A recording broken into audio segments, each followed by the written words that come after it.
大家好，我是阿胖。今天咱们来聊一聊拉面。只要选对面粉，掌握好面粉与水的比例，想怎么拉就怎么拉，非常简单。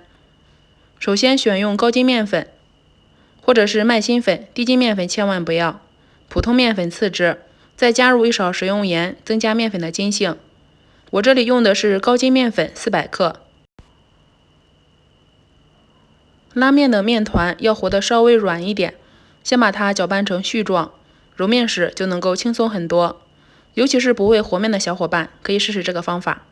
像这样就能够很快揉成一个面团。一开始面团是很难揉光滑的，不过没有关系，先放在那里，盖上盖子，静置10分钟之后再去揉。醒好后你会发现面团揉3-4下就光滑了，像这样。然后放到案板上，再把它揉一揉，揉上劲。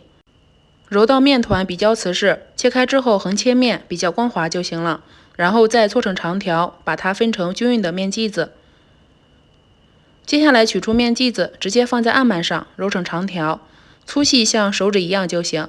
取出一个盘子，先倒点食用油，用刷子刷均匀，然后把搓好的面条均匀的盘起来。盘好之后，上面再刷上一层食用油，尤其是缝隙里面也要刷上食用油。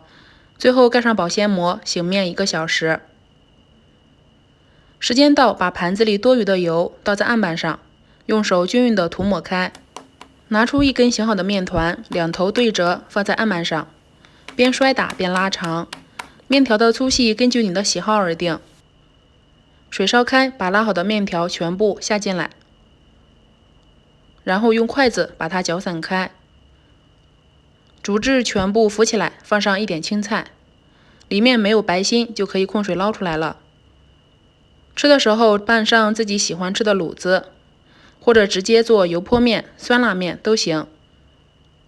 这样做的面条口感特别的劲道爽滑，比手擀面还要好吃。所以我们可以在做饭前提前1个小时把面醒好。这样再去做饭的时候，你会发现意想不到的简单，真的是太简单了。喜欢的话就去试试吧。